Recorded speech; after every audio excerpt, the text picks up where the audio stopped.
Hello, I'm FGX and welcome back to this video. Today I want to talk about features that have been removed from Minecraft that everyone kind of misses a little bit, even though we all know they're terrible. The truth is, sometimes you miss things you know are just objectively bad. This is the whole idea behind the McRib, and also the idea behind the newer Call of Duty games, I feel like. But either way, there are things that you miss even though they're terrible, and today I want to talk about what they are when it comes to Minecraft, because roses, there's something everyone misses in Minecraft, right? Wasn't it so great when we had roses? But the truth is, roses are just poppies in disguise. Here are some roses, here are some poppies, and let me just tell you right now that I switched the name tags because most of you didn't even notice that the wrong textures were under the wrong label, because that's how similar the two items are. They're both just generic red flowers that you can find on the ground sometimes that can be converted into red dye. In fact, the biggest use is to be converted into that red dye, and yeah, most people don't care about the poppy or the rose. It's a fun thing to be nostalgic about, but it's not a real feature that anyone misses, at least in my opinion. So roses, you miss them, even though they're bad, they're terrible. If they added them back to the game, do you know how many people would care? The answer is like somewhere between 0 and 1 million, but like people would pretend to care, but it wouldn't actually affect any gameplay value, and that's why you don't miss roses. You just think you miss roses, because poppies are just roses under a slightly different name. Admittedly, why did they need to change them? But that's not really too big of a concern. You know, there's a reason roses will never come back to Minecraft, and that's because, I mean, of course, besides having a mildly nicer name that's more iconic, so you can make the old roses are red kind of thing, like, you know, roses are red, Tony Hawk is a skater, I tried to run a Minecraft server like a communist dictator, am I right? Look at me, making references to my own content in my own videos. That's just what we're doing now, like talking about the second item that you think you miss, which is the furnace minecart.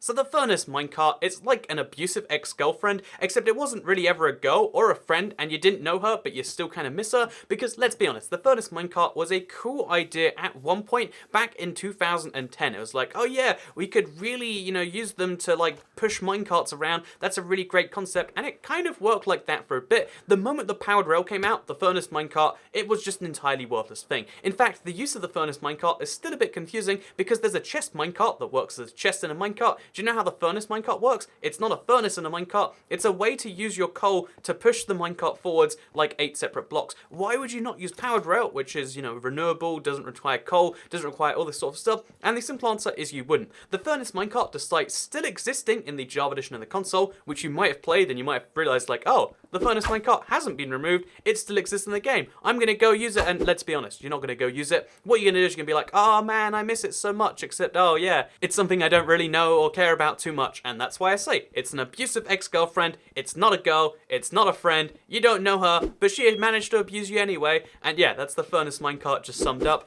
You don't know about it, you don't care about it, you just kind of think that you do. But it's not quite as bad as the next one in terms of uselessness, because the furnace minecart, at least like early game speaking, if you just couldn't find gold anywhere, you know, maybe you can find some really edge case use. And the camera block is something where it's like not even that kind of a place here. So you know why the camera block was added to Minecraft Pocket Edition back in the early versions? Because, oh yeah, well, I mean, like taking a screenshot of the game itself is kind of hard. I mean, not all phones had screenshot functions back then, but you know, almost every console that Minecraft is on right now, with the exception of a few weird ones like the 3DS or like, you know, the 360, or, you know, like really edge case scenarios, most Minecraft platforms you play on, most people playing on the phones or on PCs, they all have screenshot functions. Do you know what you do when you want to take a picture? You press the camera button that's in real life. If you really wanted to be edgy about this, you could take a picture using your phone, which you have because it's, you know, everyone has a phone in insert current year here. So I mean, like, when you consider that, everyone has a camera phone anyway in the worst case, and every device has a screenshot function, and every device even has like a share directly to Twitter or Facebook. You really have to think about edge cases for the camera, and I'll admit, you know, like some games, you know, the theater mode that's been added to various games over the years have been used to do really interesting, potentially cool things,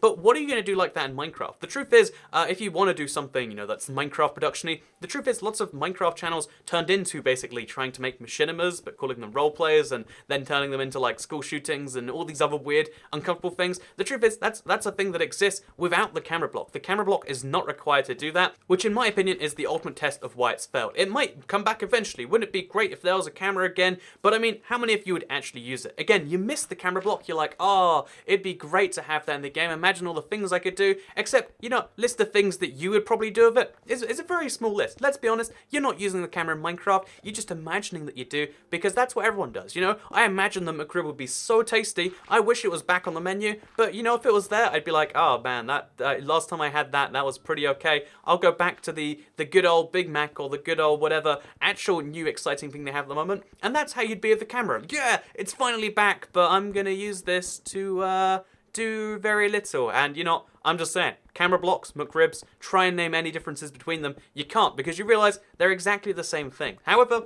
it's not as bad as the fourth awful Minecraft feature that everyone says that they miss, and we all kind of miss a little bit, but it is entirely terrible. Because the NETHER Reactor Core is another Minecraft Pocket Edition removed feature. So, the truth is, the NETHER Reactor Core is a cool concept. It was a way of adding the Nether to Minecraft Pocket Edition when there was no way to add additional dimensions, or at least they hadn't worked out how to do it, while sticking to a phone's, you know, performance requirements at the time. So, what they figured they'd do is make a way for you to, you know, craft various blocks around the NETHER Reactor Core, and then you could basically make a small Nether within your real world. It was an interesting solution, I think, to say the least, and a lot of people love the idea that, yeah, you can get Nether rack and you can get other Nether blocks within your overworld without having to go to the Nether. They didn't need to add Nether portals to the game because they could just kind of have this mini Nether you made yourself. However, the Nether was later added. In fact, I played a lot of Minecraft Pocket Edition after they added the Nether, and when they added it, everyone's like, oh yeah, we can go to the Nether now, but what about those Nether Reactor cores? They removed them, and now the game is objectively worse. But the truth is, do you want to turn part of your overworld into the Nether?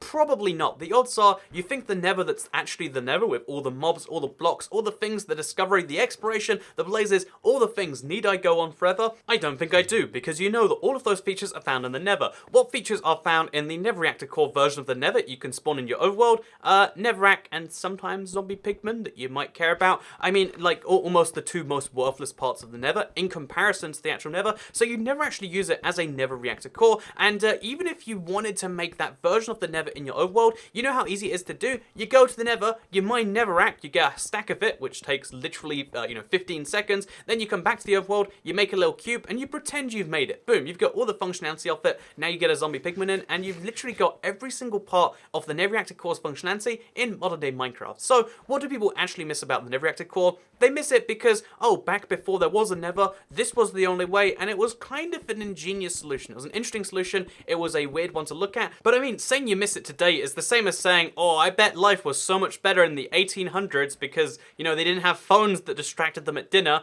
or like, oh, you know, it must have been so easy without computers, or whatever else you hate about the current day. But you know, also is much better about the current day than the 1800s or the 19th century, I guess that would be. Do you know what's so much better? Not dying of all the terrible diseases that people died of regularly back then. You know, if you get dysentery or whatever, you're not going to be like, oh man, the 1800s sure are great because at least I don't have, a phone to distract me, or at least there's no Fortnite to get me down. Yeah, I think dysentery is worth the trade-off of not having kids talk about Fortnite all the time. It's such a ridiculous, concept to really think about. It's a nice sentiment to say, but it doesn't mean you're right. It doesn't mean you're even correct about what you think. You know, I'm just saying, I know what you think better than you know what you're thinking, probably. Is that a thing you're allowed to say? I don't know, but you know what the last block that we all miss, even though it's terrible, is? It's the Stonecutter. So, the Stonecutter is actually coming back to Minecraft, and everyone, you would figure based on the reaction that this is the Minecraft lost feature that is the best thing ever in the game. My god, the Stonecutter is back. It's the best thing ever from Minecraft Bedrock's past. I am so glad it's coming to the game, is what people say, and you would think, based on the community reaction, we just found the cure to, like, cancer, AIDS, and also death all at the same time,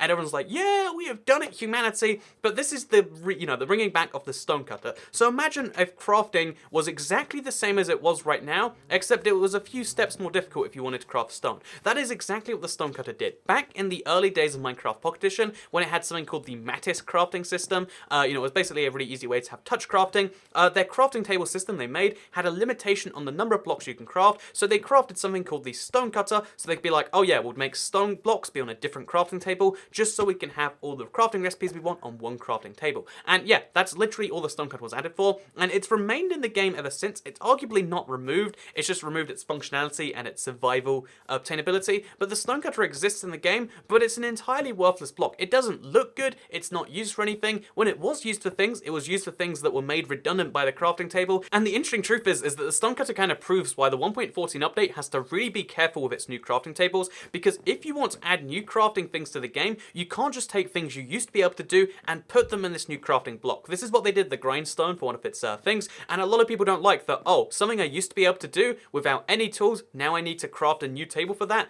That seems a bit pointless. You need to add new functionality to something to make it worthwhile. Maybe the Stonecutter, for instance, could be used to craft new stone blocks, as well as, you know, it crafts stone tools a little bit better or something. You need to add something unique to it to have the Stonecutter have real value, and right now, the Stonecutter is just, you know, it's something that's cut stone. We assume it's probably going to repair stone. I assume so right now, but there's no real knowledge about what the Stonecutter does, so you shouldn't be excited about it because it's cool, it's nostalgic, but there's no real value to it. And that's where all these features are kind of leaving. There are lots of things you miss about Minecraft, even though they're truly terrible, and it's fine to miss them, you know? I miss a lot of things. I miss a lot of ex-girlfriends. I miss, you know, some of the older Call of Duty games that are objectively bad, like Modern Warfare 3 or Ghosts. You know, like, I miss a lot of things that I know are bad, but you've got to have that expectation when you actually talk about them. They're like, oh yeah, you know, I miss this, but also it wasn't so great at the time. You know, there's a reason that I'm not still doing the thing, because a lot of these things are still out there. You know, I could go right now and propose to my ex-girlfriend. I mean, I guess she'd probably say no if I found her out on the street, but, you know, I can go back and I can play Modern Warfare 3 to this day if I want to, but there's a reason you haven't gone back and done that. There's a reason you haven't gone to the old versions of Minecraft where roses exist, or where furnace minecarts exist, or camera blocks, or reactor cores, and that's because it's not actually so good. And, you know, that's where today's rant ends. Nostalgia is a really interesting thing because it clouds your judgment. You only usually remember positive nostalgia, or sometimes really, really negative, but the truth is, life is a mixture of balanced experiences. There's good with every bad, there's bad with every good, and when you think back at things and think of them as being perfect, or the exact opposite of perfection, you know, nothing is perfect, nothing is imperfect. The truth is, what you're doing right now is probably one of the best things for yourself, and although indulging in nostalgia is a good thing for you personally, you need to remember that nostalgia is a thing done on a case-by-case basis. In the same way that I can't be like, oh man, I had the best chicken for lunch today. You need to try this exact chicken. In case you're curious, it's like Iceland's southern fried chicken. It costs like £2 for a box of 4. You know, really easy to cook up and make, etc. You know, give it a try. It was really good. It's my favorite chicken I've had in a really long time. So you all need to try it, and you're all gonna love it because you all have the exact same opinion. No, that's crazy, and that's my point of today's video, which I hope you all enjoyed regardless. I'd ask you politely, if you did, to hit the bell, because that's the easiest way to tell YouTube you want to see more of these videos. Obviously, you can hit the like if you think, you know, we're not ready for that bell part of our relationship yet. I kind of understand that. Every YouTuber just says, hit the bell. They don't give you an option to say no. You're not. You can hit the bell, or you can not hit the bell. I'd like it if you did, but unlike every YouTuber who acts like you've literally committed treason, it's okay, because we're all individuals here, and we can do whatever we want. I think that's a nice message to leave the video with, so thank you very much for watching, and I'll see you all next time. Goodbye.